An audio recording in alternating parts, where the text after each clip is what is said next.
Good adventures, everybody. I'm Melissa Banczak, and welcome to episode 45 of Books Cubed, the show where I chat with the indie authors you should be reading.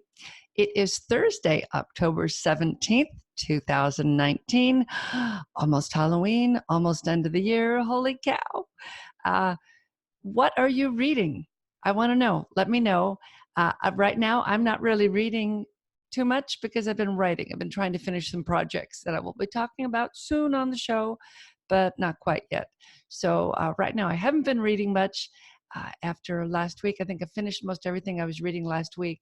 So if you are on Instagram, go over to Instagram and tell me what I should be reading.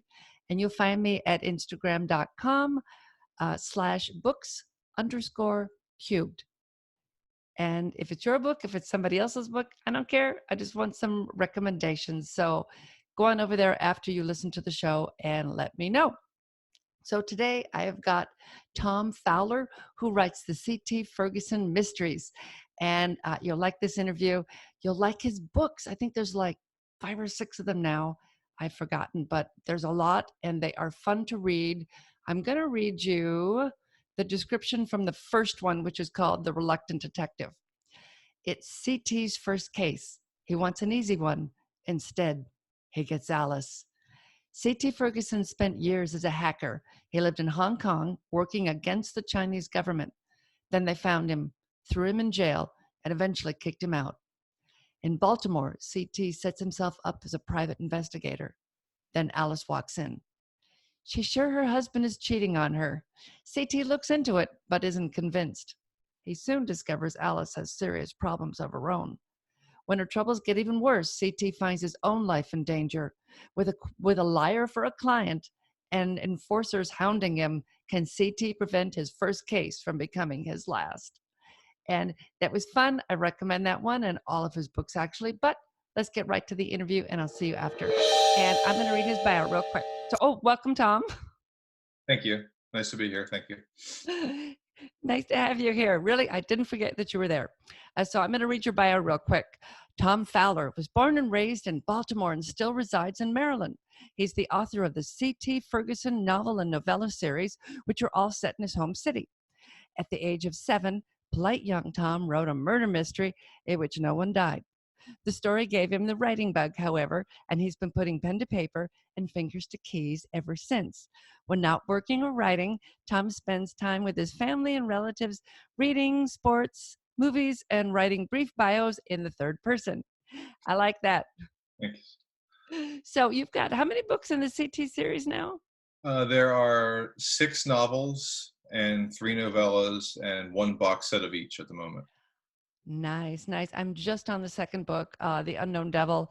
Mm-hmm. And I started to get the third one, but I see that you're in Unlimited. I have Unlimited, and I didn't want to jump pages, so it would miss pages. And I thought I better get each one individually because I've already read the first one. Okay. Which I think I bought last year when I first met you. And I said, oh, that sounds really good, and got it. And then I don't know. I kept thinking, I got to send Tom an email so he can be on the show, and didn't do it. And finally I started reading. I was reading the second one last week and went, wait a minute, I haven't talked to him yet. I got to get him on. So tell everybody who CT Ferguson is. Well, I've been reading a lot of crime fiction, and I wanted to write my own. But I didn't want to do a lot of the things that have been done before. I didn't want the grizzled ex-cop with a drinking problem. It took me several years to write the first book, so going back a little bit, I didn't want like the Adrian Monk type that has the photographic memory. And I wanted to. I'm so bored of those things. Yes. Right. I wanted to approach it differently, and that led me to all the various weird and unconventional parts of his background. So he is not from a law enforcement or military background at all, like most private investigator characters are. He's a hacker by trade, I guess you would say.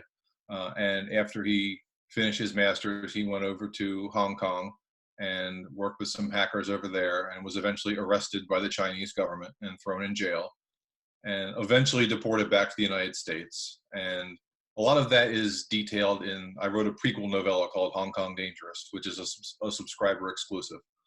And so the reluctant detective picks up with him back in Baltimore, about to work his first case, entering into the devil's bargain, as he calls it, with his parents, because they fund his investigations, his work, and he doesn't charge his clients for it.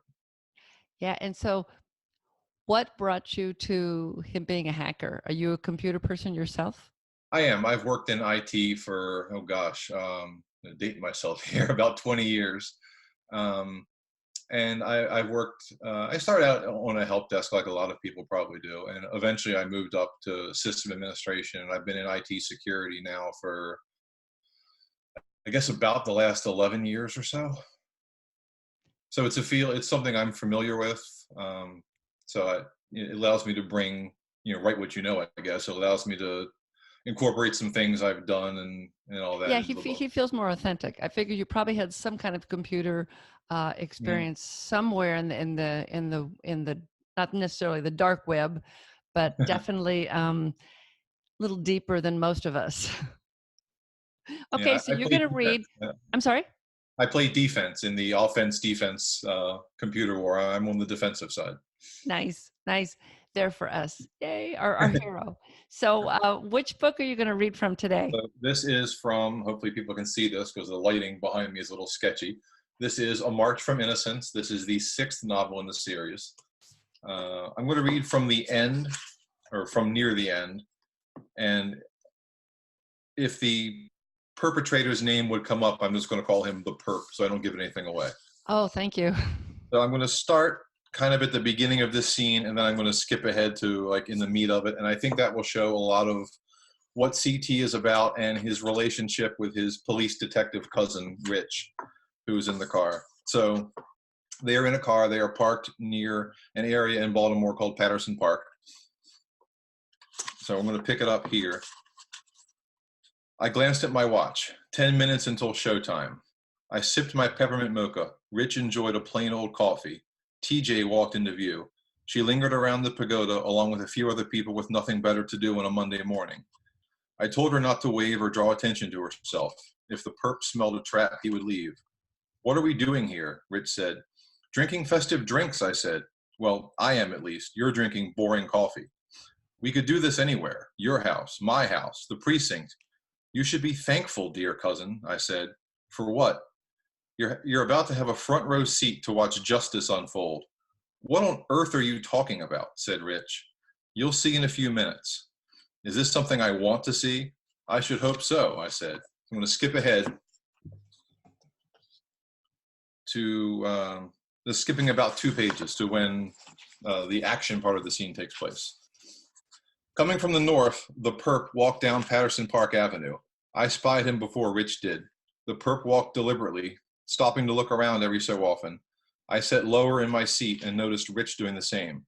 After a couple minutes of puttering around, the perp entered the park, took in more of his surroundings, and made a beeline for the pagoda. Rich and I both sat up. What's he doing here? Said Rich.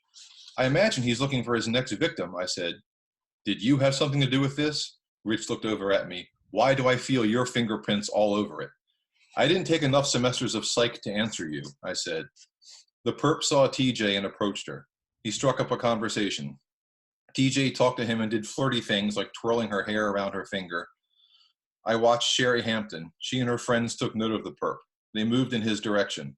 The perp, oblivious, kept chatting up TJ. I wished I could hear what they said. TJ giggled, but I didn't know if she did it to play the part or as a legit response to the perp's pathetic come-ons. From the perp's right, Sherry Hampton brought her purse back and whacked him in the head with it. The man staggered but didn't go down. Another bash from a different woman's handbag sent him to the grass. TJ kicked the fallen perp, spat on him, and moved a few steps away. Sherry Hampton's friends formed a circle around the perp. Others at the pagoda suddenly remembered they needed to be anywhere else.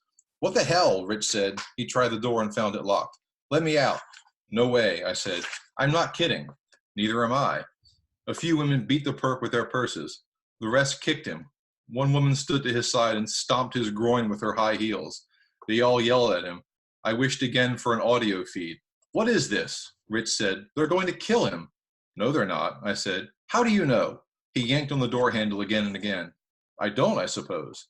And what if they do? I shrugged. Then I have no doubt 8 juries of their peers would acquit them. Your precious system in action. I like that. I like how Thanks. he comes after.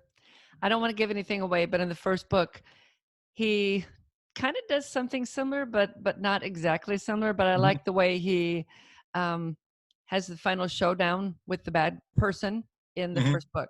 So yeah, I'm always afraid I'm going to give something away. I don't want to give anything away. So that one, that's the how many, the sixth book? That's the 6th one, yes. Yeah, and how long's that one been out?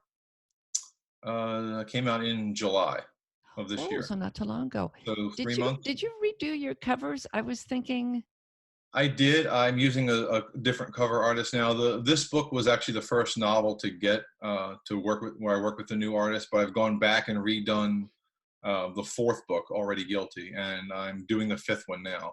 The reason I didn't start with number 1 is because I already had like a box set of 1 to 3, and I wanted to put out a box set of 4 to 6. So I figured I would redo 4 and 5, and get 6 done, and make that box set, and then go back and redo the first 3. A little out of order, but it made yeah, no, sense at the I time. think I'd do the same thing, and I really like the new cover. They have more of the feel of what the book is, of what the Mhm. style of the writing and the style of the genre. I really like the cover much better. I mean, not the bad. First one wasn't bad, really. No, no, not at all. One There's nothing wrong with with the it. I just wanted blue to with go more the, of yeah, a you know, gritty crime thriller vibe. yeah, yeah, yeah. So, are you a full-time writer? No, no, I'm part-time. Part-time? You want to It's a talk at all side about hustle. what you do when you're not writing? I am You don't have to. I'm a federal civilian employee in the IT security field. Oh, okay, so you do still work IT. Okay, I Mhm. don't know why I was thinking that you were done with IT, and that it No, was like something in the past. it pays the bills. Well, Hopefully, you at know, some point, writing will pay the bills, but for now, everybody's IT got a pays the bills. computer, so Right? it's it's a good field to get into. It is absolutely. So, how long? Okay, so you've got the 6 books in the series. How long did it get to take you to get to where you are now? How many years have you been writing CT? Oh gosh. Let's see. I published the first book in September, October of 2017. So about 2 years ago. But I probably spent 5 years drafting, drafting that book, and redrafting it and changing it and tweaking it and all the things that we writers do before we decide we're actually going to put a book out. I'm in a local writing group, and I think the whole book went through the writing group, a chapter or 2 at a time, because there's a page limit, which takes a while when you meet once a month, and you don't. And I don't want to submit every time because there's other people in the group too, Yeah. and so that took a couple of years right there, and I got some good feedback. But yeah, it probably took me 5 years from the time I started writing that book to the time I published it. And before that, I wrote, oh, I don't know, maybe 20 short stories, most of which were just dreadful. But what they did was they allowed me to find his voice. So by the time I sat down to write a novel, I I'd established that stuff in my head already. Yeah, well, then you really, if 2017 was your first one, boy, you're putting me to shame. I'm just putting out my second one soon. It's almost ready to go to the editor. Mhm. So then you did 5 books and some short stories or novellas also then in just those 2 years.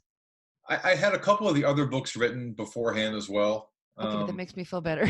Yeah, but I've been on new content for a while, and I used to be a pantser, and it was actually the Workers of Iniquity. The third book was the last one I wrote without an outline, because I got to the point where I was like, what am I going to do? I don't know what's going to happen next, and I'd written myself into a corner.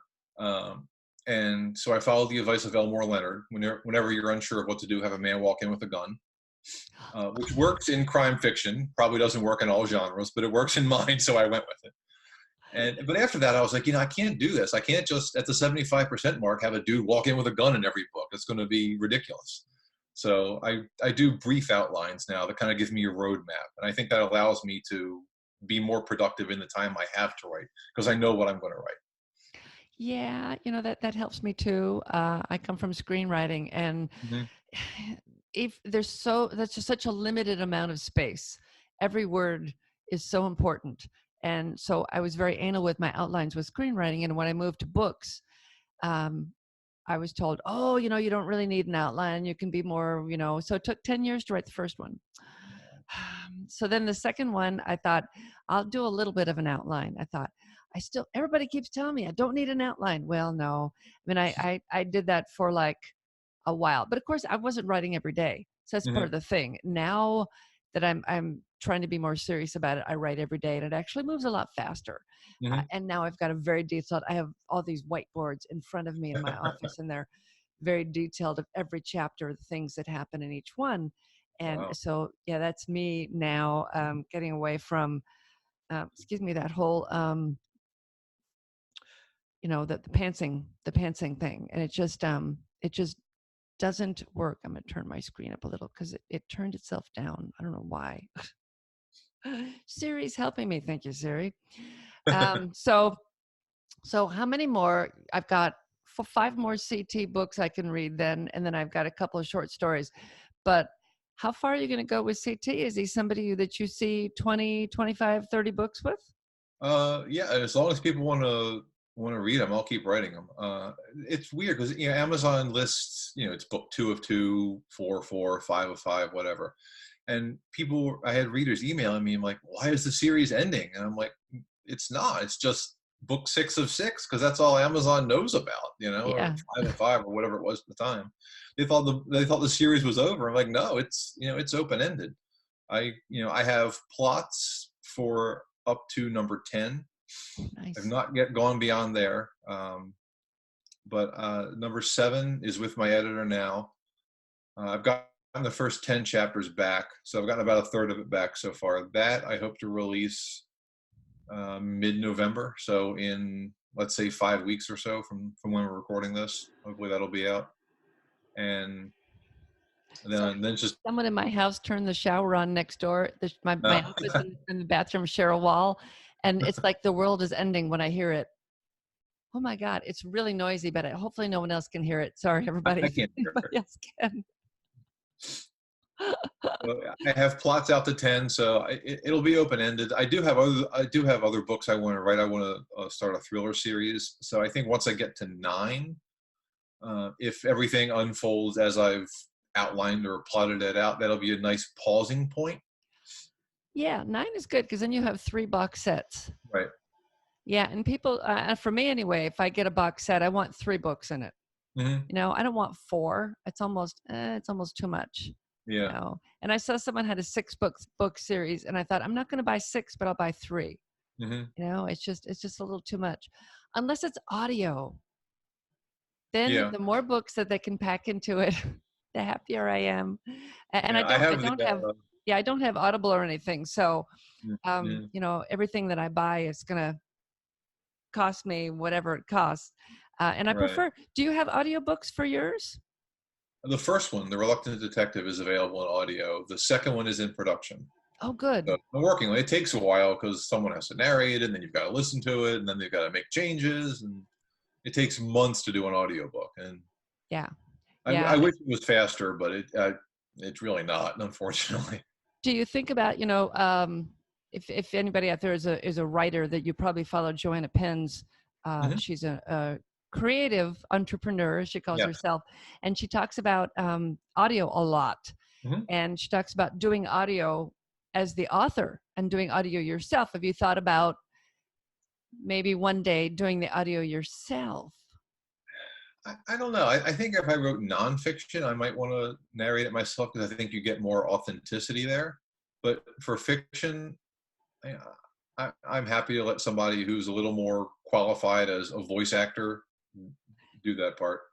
Yeah, I've done some audio for just samples that I put up on the podcast of myself. And then I'm like, why am I doing this? Because they're an audiobook. So why don't I just grab the chapters? She did a very great job. Have her Hmm. do it instead.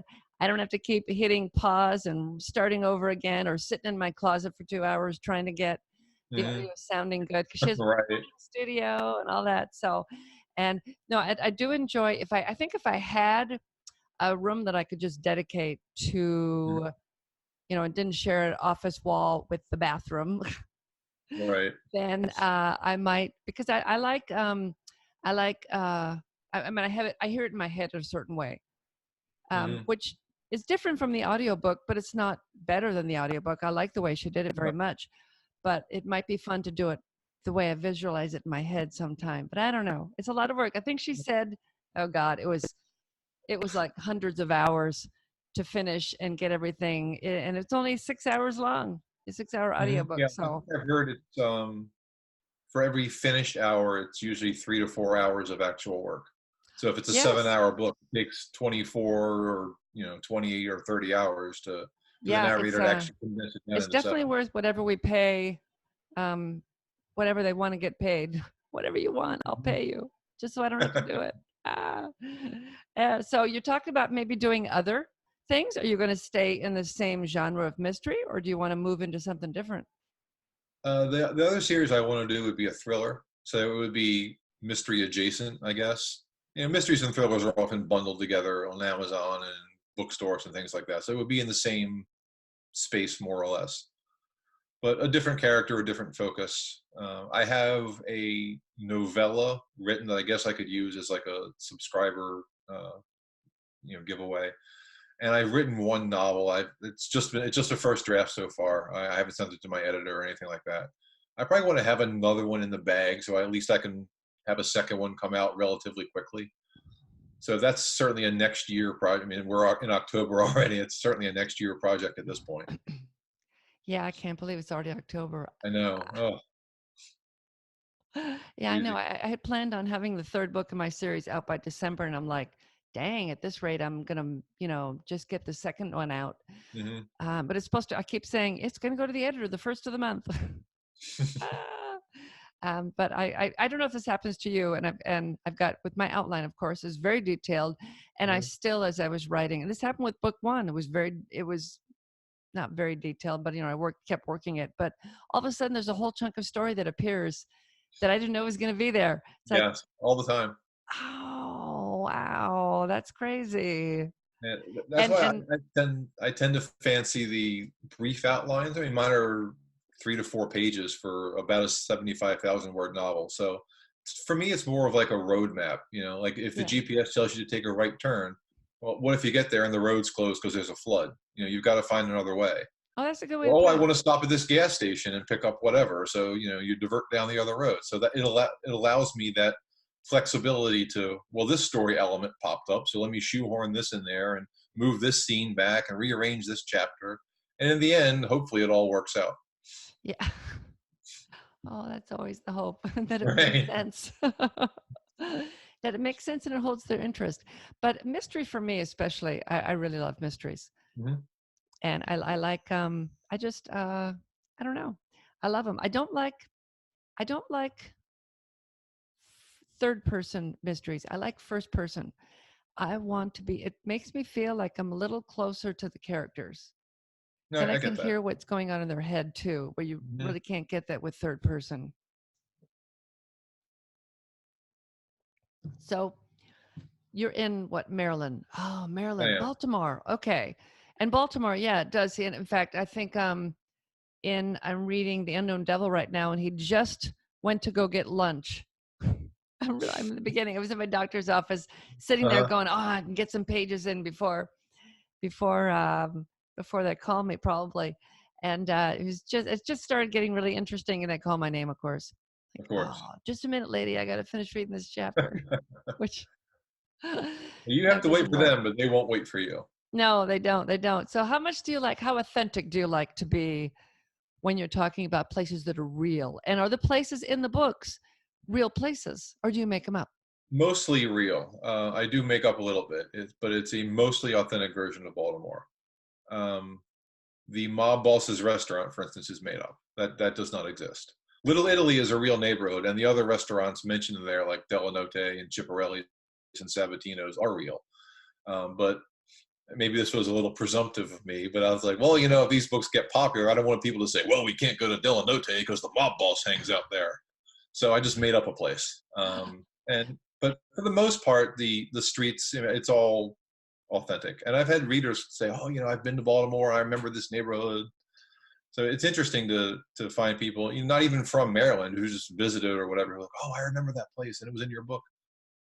Oh, But nice. Maybe one day there'll be a CT Ferguson location tour, a little bus with a picture of him on the side, and they'll go around and take people to all the places in the books.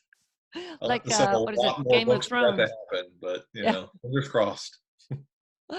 Yeah, do walking tours. Oh, Right.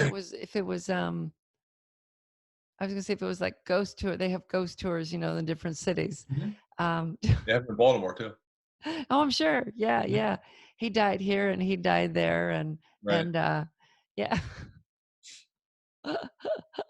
Oh gosh. So where do people, if people want to find your books, where can they find you on in the world out there? I'm in Kindle Unlimited, which means my ebooks are only on Amazon. I have paperbacks out; they're also on Amazon. The first book, The Reluctant Detective, is in audio, so you can find that. It's done through ACX. You can find it on Audible, Amazon, and iTunes. Working on the second one, that's still going on, and hope at some point, hopefully, they'll all be out. But that is a process. Yeah. And then you have a mailing list that people can join to follow along? I do. Yeah, there's in the front and back of every book, there's a link to sign up for it. I think the link is bit.ly/HK Dangerous. Yeah, I'll put it in the show notes, everybody. So Pretty sure that's it. yeah, so I was gonna look real And quick, that will but also get you a copy of Hong Kong Dangerous, which is the prequel novella. I'm sorry, which is what? That's the prequel novella, Hong Kong Dangerous. That link signs you Oh, up for the list and gets you a copy of the book. oh, okay, great, great. Yeah, so they can join the mailing list then. Okay, cool, cool.